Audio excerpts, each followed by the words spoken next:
question যেহেতু আমাৰ medal tele আহিলে তাত কুৱেশ্যনটো সুধিব পাৰে যে what is the India's rank in the Paris Olympic 2024 medal table ঠিক আছে মেডেল টেবুলত ইণ্ডিয়াৰ ৰেংক কিমান যদি সুধে আপুনি চাব যে 71 ঠিক আছে 71 নম্বৰত আছে সেইটো মনত ৰাখিব সুধিব পাৰে তাৰ পাছত আপোনালোকে জানে যে এইবাৰ অলিম্পিক হৈছিলে ক'ত পেৰিছত ঠিক আছে পেৰিছ 2024 আৰু ইণ্ডিয়াৰ পৰা কিমানজন খেলুৱৈ গৈছিলে 117 জন সুধিব পাৰে কিমানজন খেলুৱৈ অংশগ্ৰহণ কৰিছিলে 117 জন এথলিটছে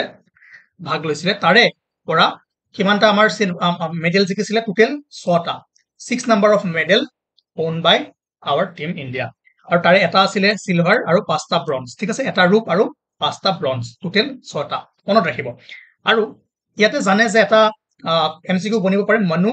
ভাকেৰ যোনে প্ৰথম মেডেল জিকিছিলে ইণ্ডিয়াৰ কাৰণে ক'ত পেৰিছ অলিম্পিক 2024 সুধিব পাৰে যে ইণ্ডিয়াৰ 2024 পেৰিছ অলিম্পিকত কোনগৰাকী খেলুৱৈ প্ৰথমটো মেডেল জিকিছিলে তেনেহ'লে হ'ব মনু ভাকেৰ ঠিক হ'ব ঠিক আছে ধুনীয়াকৈ লিখা আছে আৰু মনু ভাকেৰে অকল এটাই নহয় দুটা ট্ৰফি জিকিছিলে এটা হৈছে আপোনাৰ নিজৰ মানে যিটো সিংগল ইণ্ডিভিজুৱেল কেটেগৰীত 10 মিটাৰ ৰাইফলছত জিকিছে আৰু ছেকেণ্ডটো কি হৈছে মিক্স টিমত ঠিক আছে ইয়াৰ পিছত কাৰ লগত সৰ্বজিৎ সিঙৰ লগত মিক্স টিমত আকৌ 10 মিটাৰ এয়াৰ পিস্তলত ব্ৰঞ্জৰ পদক তেওঁলোকে লাভ কৰিছে গতিকে তেওঁ দুটা এটা ইণ্ডিভিজুৱেলি আৰু এটা গ্ৰুপত কিন্তু যদি আমি চাওঁ তেওঁ হিষ্ট্ৰী বনাইছে ৰেকৰ্ড বনাইছে আৰু সবতকৈ প্ৰথম কথা যে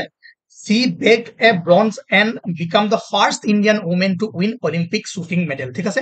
অলিম্পিকৰ শ্বুটিঙত এই খেলটোত মেডেল জিকিব পৰা তেওঁ মনু ভাকেৰ প্ৰথম গৰাকী মহিলা আৰু একেলগে দুটা মেডেল জিকিব পৰাও তেওঁ এগৰাকী first Indian women to win 2 medals at a single edition ঠিক আছে ভেৰি ইম্পৰ্টেণ্ট কাৰণ মনু ভাকেৰৰ ওপৰত ধুনীয়াকৈ কুৱেশ্যন আহিব যিখিনি লিখা আছে ইয়াতো লিখা আছে ধুনীয়াকৈ পঢ়িব নাম্বাৰ 1 পইণ্ট ক'ত পাইছিলে 10 মিটাৰ এয়াৰ পিস্তলত ঠিক আছে 10 মিটাৰ এয়াৰ ৰাইফলত পাইছিলে এটা পাইছিল ইণ্ডিভিজুৱেলি আৰু এটা পাইছিল মিক্স ডাবলছত আৰু মিক্স ডাবলছত কাৰ লগত পাইছিলে সেইটো হ'ব আপোনাৰ সৰ্বজিৎ সিঙৰ লগত ঠিক আছে লিখা আছে ধুনীয়াকৈ সৰ্বজিৎ সিং আৰু লগতে তেওঁ ইণ্ডিয়াৰ ফাৰ্ষ্ট ওমেন হয় যিয়ে 10 মিটাৰ শ্বুটিং মানে এই ইভেন্টটোত মেডেল জিকিছে আৰু এটা সিজনত দুটা মেডেল জিকা she is the first Indian to win 2 medals at a single edition of Olympic after she clinched a mixed team 10 meter air pistol bronze with Sarbojit Singh. Okay, but technique clear rakhibo. Tar pisot baki next jodi sai ধুনীয়াকৈ দেখিছে question কেনেকুৱা আহিব পাৰে আমাৰ question আহিব পাৰে এনেকৈ okay Aman Sehrawat own bronze medal at Paris Olympic 2024 is associated with which game ঠিক আছে আমান সেহৰাৱতেও জানে আমাৰ ব্ৰঞ্জ জিকিছে কোনে কোনে জিকিছে লিষ্টখন ইয়াত ধুনীয়াকৈ আছে টোটেল 6টা জিকিছে তাৰে 5টা ব্ৰঞ্জ মনু ভাকেৰে জানে 10 মিটাৰ এটো মনত ৰাখিব এটো সুধিব পাৰে 10 মিটাৰ এয়াৰ পিস্তল ওমেন শ্বুটিং ব্ৰঞ্জ পাইছে তাৰপিছত মনু ভাকেৰ আৰু সৰ্বজিৎ সিং একেলগে পাইছে দুটা মেডেল কিন্তু এটাই ধৰিব কাৰণ এখনে টুৰ্নামেন্ট হয় যৌথভাৱে পাইছে মিক্সত পাইছে তাৰপিছত স্বপ্নিল কুছলে তেওঁ পাইছে ক'ত মেন্স 50 মিটাৰ ৰাইফল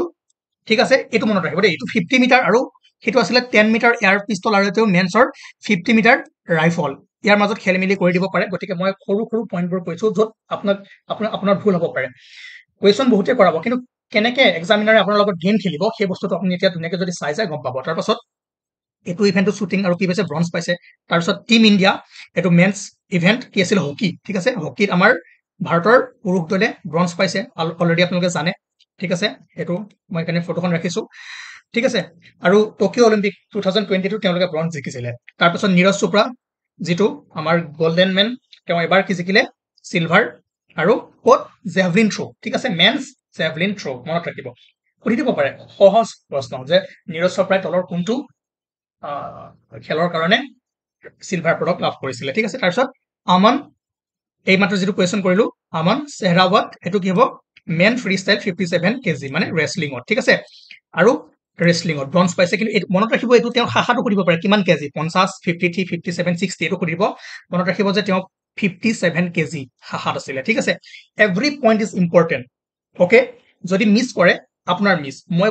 কৈ আছো পিছত এক্সামত আহিব মোক ক'ব যে আপুনি এইটো বস্তু নেদেখালে মই যিমান আছে সব বস্তু দেখাই গৈ আছো এই বস্তুটো সৰুকে লিখা আছে 57 কেজি এটো মন দিব লগা বস্তু ঠিক আছে তাৰ পাছত এই লিষ্টখন পালে আমাৰ ইণ্ডিয়াৰ মেডেল টেলিটো এতিয়া ইয়াত লিখা আছে যে how many medals were won by India in Paris Olympic 2024 ত কিমানটা 6টা আৰু যদি টপ 5 লিষ্টখন চাই মনত ৰাখি থব টপত সুধিব পাৰে প্ৰথম টেলিত যদি চাই টেবুলখনত যদি চাই নাম্বাৰ 1ত আছে আমেৰিকা USA, নাম্বাৰ 2ত আছে চাইনা, 3ত আছে জাপান,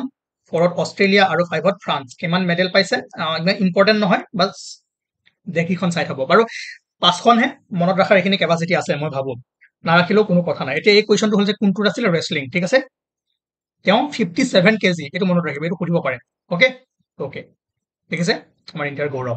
অমন চেহৰাৱাত। তাৰপিছত নেক্সট কুৱেশ্যন এইটো আপোনালোকে জানে যে বিনেশ ফগাৰ্ট ডিছকুৱালিফাই হৈছে কিহৰ আগত, ফাইনেলৰ আগত। কেনেকৈ, তেওঁ 50 কেজিৰ শাখাত খেলিছিলে, আৰু আপোনালোকে জানে যে যদি 50 কেজিৰ শাখাত খেলে তেনেহ'লে তেওঁৰ ৱেইট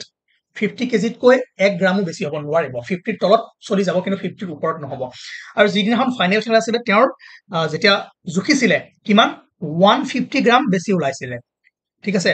150 গ্ৰাম ৱেইট বেছি ওলাইছিলে 50 কেজিতকৈ, আৰু সেইকাৰণে কি হৈছিলে ডিছকুৱালিফাই হৈ গৈছিলে। গতিকে ইয়াত কুৱেশ্যনটো কেনেকে হ'ব পাৰে যে বিনেশ ফগাট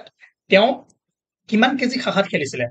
ঠিক আছে, এনেতো খেলটো ৰেচলিং আছিলে, ইয়াৰ মানে কুৱেশ্যনটোৰ মতে এনচাৰ হ'ব যে Vinesh Phogat disqualified from Paris Olympic 2024 is associated with which sport, wrestling, বা ৰেচলিঙৰ কোনটো শাখাত 50 কেজি,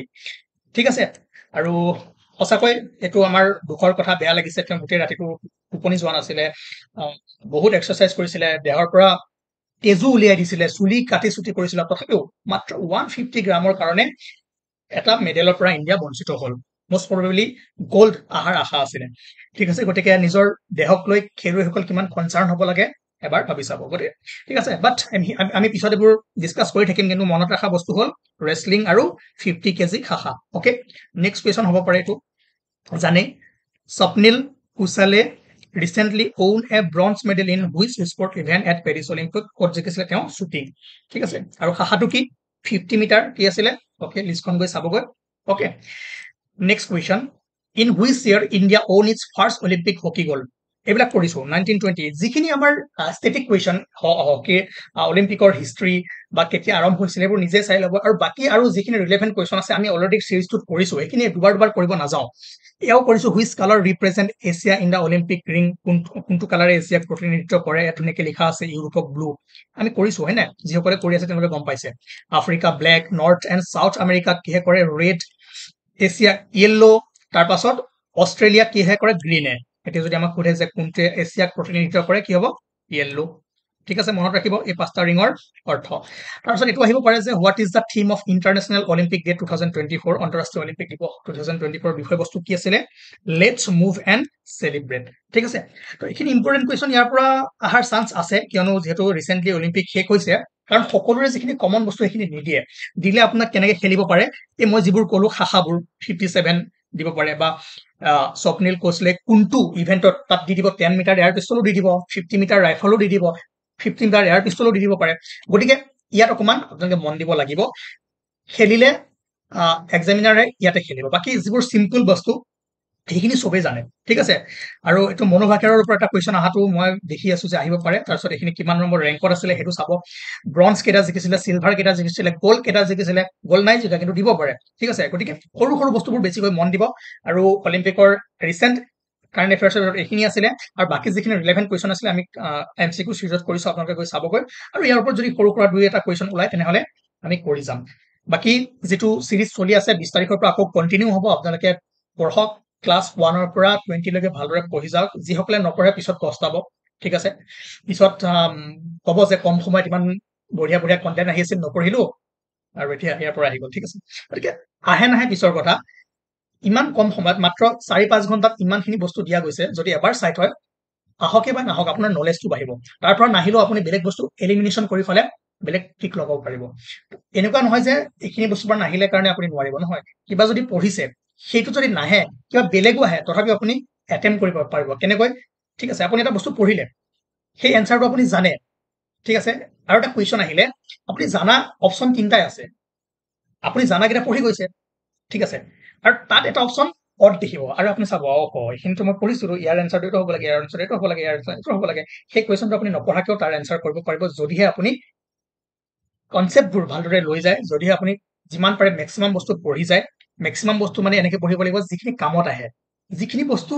আপুনি দেখে যে কাৰেণ্ট এফেয়াৰ্ছৰ লগত লগ লাগি আছে, তেনেকুৱাবোৰ পঢ়িব লাগিব আৰু কেনেকে পঢ়িব লাগে কি পঢ়িব লাগে মই চিৰিজটোত অলৰেডি মাজে মাজে আপোনালোকক কৈ গৈছো সেইখিনি যদি ভালদৰে ফ'ল' কৰে যাৰ হাতত সময় কম আছে তেওঁলোকৰ কাৰণে বেছি ভাল হ'ব আৰু যাৰ সময় বেছি আছে যোনে প্ৰথমৰ পৰা ভালদৰে পঢ়ি আছে তেওঁলোকৰ কাৰণেতো বেলেগ চিন্তা নাই আজি 1.5 বছৰ যোনে পঢ়ি আছে তেওঁলোকে যেনেকুৱা কুৱেশ্যন আহিলেও কৰিব পাৰিব ঠিক আছে অ'কে পিডিএফটো